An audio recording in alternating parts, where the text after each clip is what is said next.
You know, this is the part of the video where I show you what happened last video, but the game actually did that for me. So, take it away, Alistair. You want to know who I am? Go to your nearest discount store and get a copy of Viewtiful Joe. Go! Now! And with that, let's continue on talking about Viewtiful Joe 2.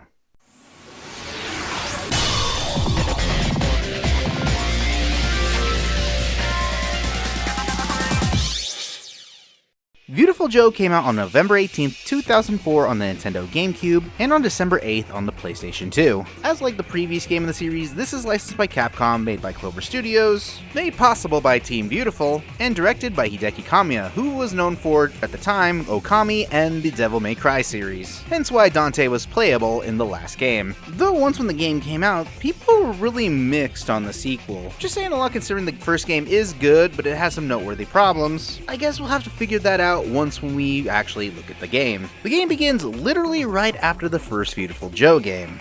You see Captain Blue, Viewtiful Joe, and Sylvia actually see the new threat of the series, and I'm not kidding when I say this, they're called the Ghetto Empire. I'm not joking, that's actually their name, and they're led by the Black Emperor and his Ghetto Force. They capture Captain Blue and turn him into a Blue Oscar, one of the 7 Rainbow Oscars that's hidden within different films in Movie Land. He's also after something called the Black Film. And it's up to Joe and Sylvia to rescue Captain Blue, get all the Rainbow Oscars, and destroy the Black Film before the Ghetto Force obtains them and takes over Movie Land and the human world, just like what Captain Blue was originally planning. And let's begin with the first level of the game. Though I kind of ignored a lot of different things in the first video, mostly because I can actually throw a lot of them in the second video, in all honesty. Such as the worlds in the first game being called demos, this one's actually called reels. So our first reel of the day is 10 million years BC, which takes place in Dinoland, which is inspired by, of course, Jurassic Park. Starting it again how the first game did, Joe and Sylvia crash landing in Movie Land, or a different part of it, with Sylvia getting a new look and properly explaining why. Sylvia, when the heck did you change your clothes? Are you kidding? This is the movies. You can do anything you want. Why don't you give it a whirl? You don't have to tell me. Go, Fat Hat! Shazam! Now, the gameplay for Viewtiful Joe, ironically enough, even how it's structured, is 110% the same. Even how they lay out certain abilities. So basically, punch, kick, jump. You eventually learn the ability slow, mach speed, and zoom, and you make crazy over-the-top combos with each attack, which I will generally say is pretty badass. However, this time around, instead of being an unlockable character, you also get to play as Sylvia throughout the main game. By pressing the Z button, you'll be able to switch between Joe and Sylvia. And Sylvia does technically play the same. Instead of punches, she actually has now a Viewtiful Blaster, which shoots hearts if you actually do it in slow-mo. And I generally think Sylvia is a better character to use, especially for rookie characters like myself. Because if you keep using her punching ability to get long distance enemy, you can get some massive combos and get little to no damage. And just like Joe, she can also use slow, and she can also use zoom, but instead of mach speed, she uses an ability called replay. By holding the R button, you'll enter a recording mode, and if you either do punches, kicks, or even do the zoom attacks, it'll record the attack and do 3 powerful hits on the foe, or certain types of platforms. And if you do these with combos, it can be quite devastating. Just be careful, because if you actually get hit while in record mode, you'll also get 3 times the amount of damage. Just like in the last game, which I didn't really go into detail about, sorry. Every level is structured within certain type of situations, like you have to beat certain enemies, do certain platformings, do this in a certain amount of time, and each of the levels are mandatory for certain characters, so you have to remember which character to use for certain situations. Getting through the first world as per usual definitely emphasizes how to use the game, though you actually get all of Joe's abilities within the first world, and over time in the second reel, which I'll go much later, you'll actually unlock Sylvia's attacks. Most of the reels in the first game were usually broken down to roughly 4 to 5 acts. Though in Viewtiful Joe 2, they've actually been shortened or lengthened depending on what levels you're in. Roughly though, you usually get around 3 to 5 depending on which situation you're going to end up in. And Act 3 of course is normally the boss fight, with our first boss being one of my personal favorite members of the Ghetto Force, Drill Sergeant Big John the T-Rex. And trust me when I say this won't be the last time I mention him. Even though for the first boss of the game, he is a little on the tricky side, but that's mostly because I was kind of saving up my V points so I can use VFXX power, because just like after every act is completed, you always go to the shop right after and go to a save point. Though instead of actually going to the next level, you can also choose which character you could play as before the level begins. So it can be Joe must go on or Sylvia must go on. So it at least gives you variety on who to choose, and it even gives you hints on how to deal with certain enemies. Something I very much needed for certain situations. Though it's never really explained how to unlock certain hints, and I've looked around the internet to find how these hints are unlocked, but no dice. It might have to do with level progression, constantly dying, or even my scores at the end of the level. And of course, you also unlock new abilities that are useful for both Joe and Sylvia. I tend to buy the most expensive ones first, and if I have any left over, I usually go for the cheap stuff. It's probably the wrong way to do it, but that's how I do it normally. After defeating John, you actually get the first Rainbow Oscar, and you're also introduced to a new character of the series, Joe's dad, Jet, who happens to be the owner of the theater that literally started all of this, which kind of makes Joe a bit of a cheapskate because he went to a movie theater that his dad owns for a date. Don't know how to feel about that yet. Another thing I should probably also mention is that usually at the end of every episode, there's always like a fun little gag. Like the narrator always says something serious about certain situations. Joe and Sylvia always have some fun little banter, so you actually see a little bit of their relationship, as they definitely know their flaws, but they still like each other, and I think that's kind of cute. Sorry if I didn't mention this also in the last review. However, unlike in the last game where all the areas of Movie Land are all inspired by the Captain Blue films, which are also inspired by tons of classical films, Jet's purpose is actually switching films so Joe and Sylvia can actually go find the Rainbow Oscars, as they're found in different movies, but it's never properly explained how they're interconnected with Movie Land. My personal guess is probably fast travel. Now, moving on to Reel 2, Viewtiful Heroes and the Statue of Doom. Clearly an inspiration of Indiana Jones and the Temple of Doom, which some people generally say is the best Indiana Jones movie, but aren't most of them good?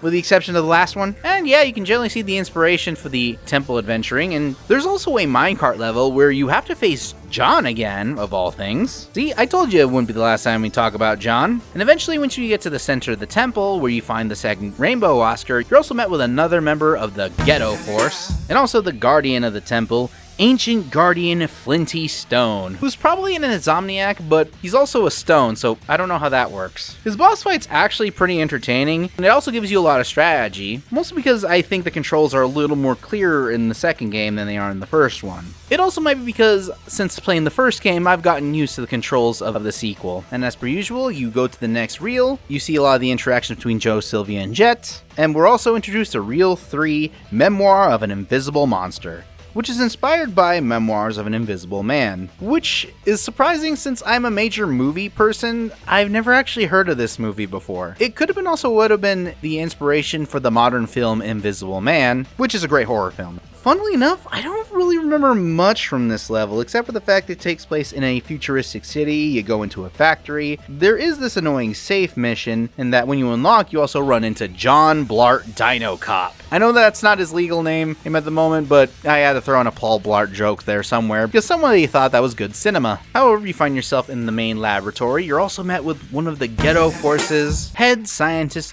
Dr. Crankin. Not to get him confused with Captain Kraken from Power Stone. By the way, Capcom, make another Power Stone. And we're also introduced to his Cyber Phantom Camo Leon. Get it?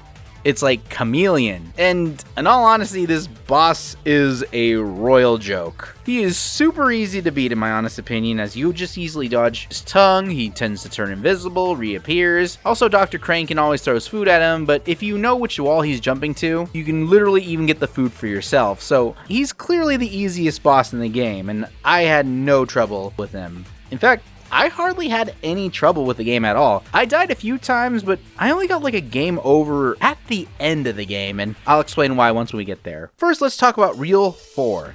Thunderboy Lives Twice. Though it is inspired by James Bond's film You Only Live Twice, the world setting is actually inspired by samurai movies, which is kind of funny considering that's the closest thing we have to a Japanese reference in this entire game, with the exception that Viewtiful Joe is technically inspired by Japanese Super Sentai. You know, the Power Rangers. But hey, I love myself some good classic samurai films, so I ain't complaining. Tons of interesting missions like destroying a Buddha. There's this annoying fire mission where you have to kill a UFO, but it's always so hard to hit him and he always sets the place on fire. And once when you get to the boss fight, you actually run into John again as a samurai, but you don't fight him. If you can take a guess from the name Thunderboy, that's right, Alistair's back, baby. And the clip that was part of the beginning of this video actually came from this part. So you fight Alistair yet again, and after defeating him the first time, it's revealed that he actually found the dark film and it's taking over him, turning him into Underworld Emperor Alistair. And you have to fight his Emperor mode. And yeah, again, Alistair is still my favorite character, probably one of my favorite bosses, even though I was getting my ass kicked a few times. But when it comes to Viewtiful Joe, I'm kind of used to that by now. After defeating Alistair, you get yet again another Rainbow Oscar, and Alistair yet again gets the boot. Though there is this fun interaction with Alistair and Joe's dad, Jet.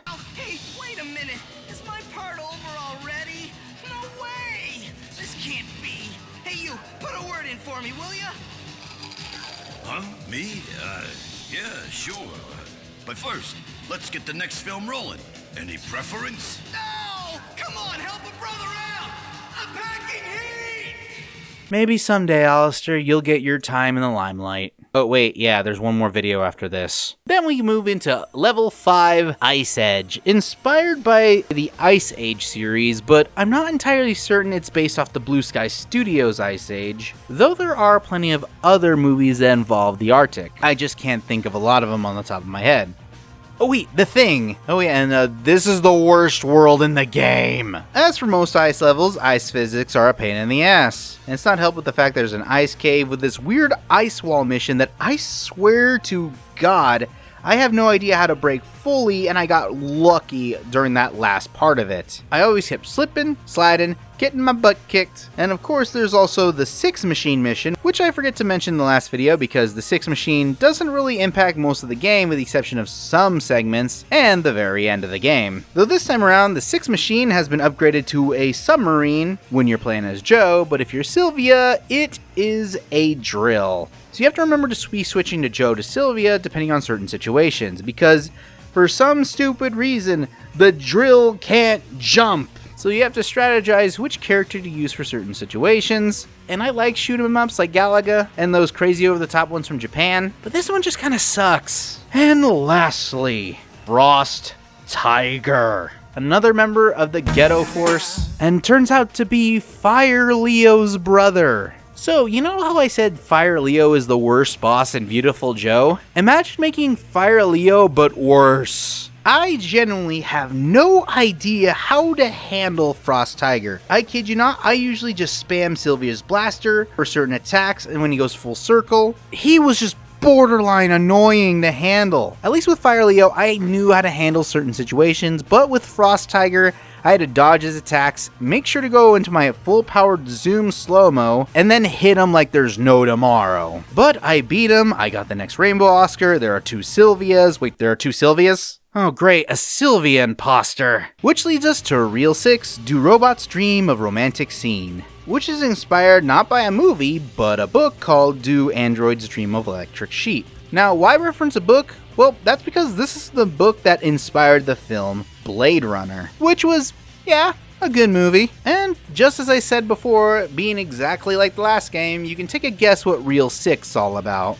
It's another boss rush. Though not as bad, there is just generally one problem. It's revealed that the imposter Sylvia is actually the serial killer android Miss Bloody Rachel, made by Dr. Kranken, take the form of anything she truly desires, and even copies their abilities. Which is, I think, a clever way of doing a boss rush.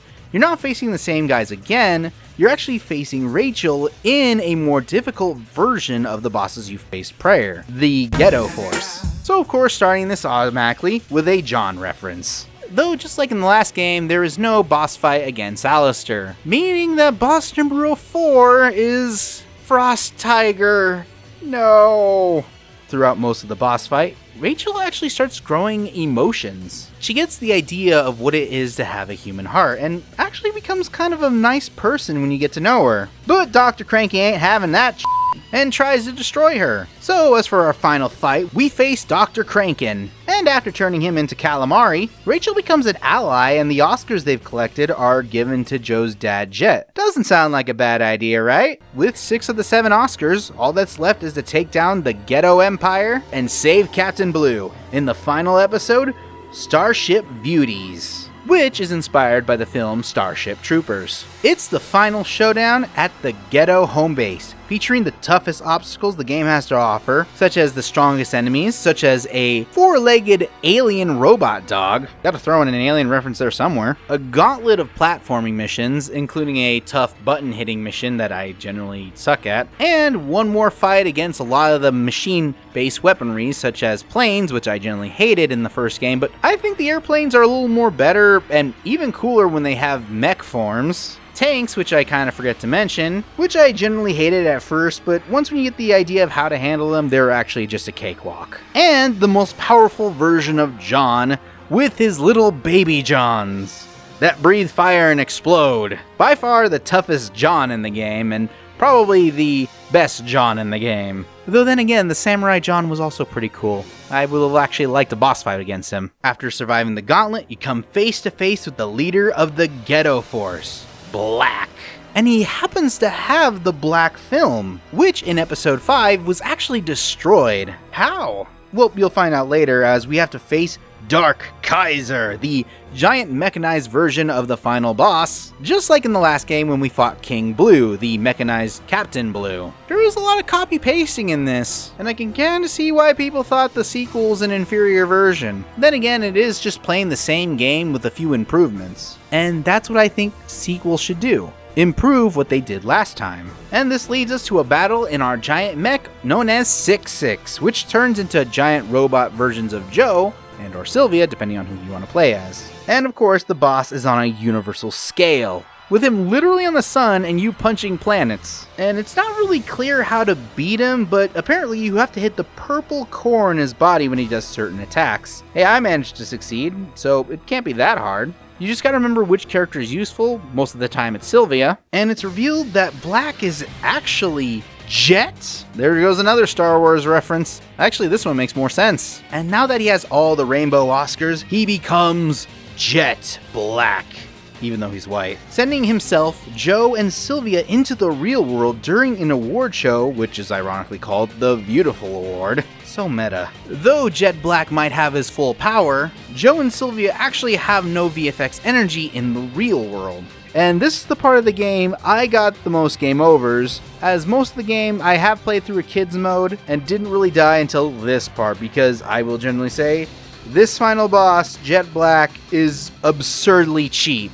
You have to hit Jet Black a few times and not get hit because you take double damage. And with the power of viewership, just like what you can do if you like and subscribe, Joe and Sylvia get their powers back. And just note, every time you die, you have to start the fight over again when you don't have VFX energy. So if you're a magnet to bullets, like I apparently am, you could normally start the fight with little to no health or even half your health. And trust me, it got fairly annoying and frustrating. But with enough perseveration, I managed to beat him.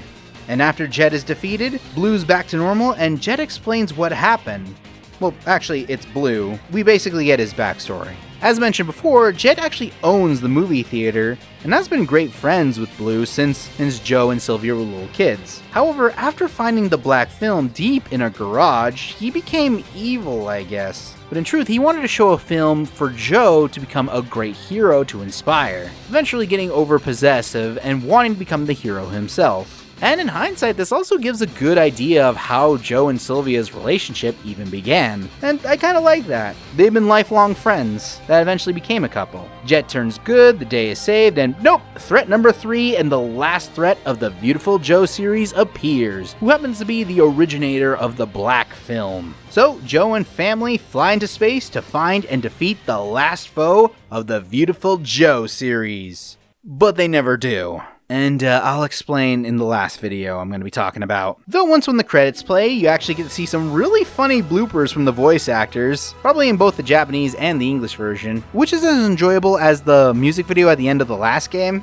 And what's really cool is once when you beat the game, you can also play it again in a newer difficulty. What I mean is you can play the game from beginning with all your stuff and move it to adults mode, and of course you can also unlock V-rated and ultra V-rated mode, but you can keep all the stuff you've had from the beginning of the game, which is something I really wanted in the last one. I didn't want to start a new save state and be incredibly weak in having to handle certain situations. But that's kind of all you unlock, with the exception of some really cool little symbols on your save file. You don't even unlock Dante in the PlayStation 2 version, and you can't even play as Alistair or Jet Black or Captain Blue, which is sad, my honest opinion. You do, however, have the 36 Chambers, which is a tough as nails mission mode that I didn't even beat the first mission, and they're not really worth anything for an endgame reward other than, well, you know, bragging rights. Which is a shame because, unlike the last game, I actually would have wanted to play adult mode in Viewtiful Joe 2.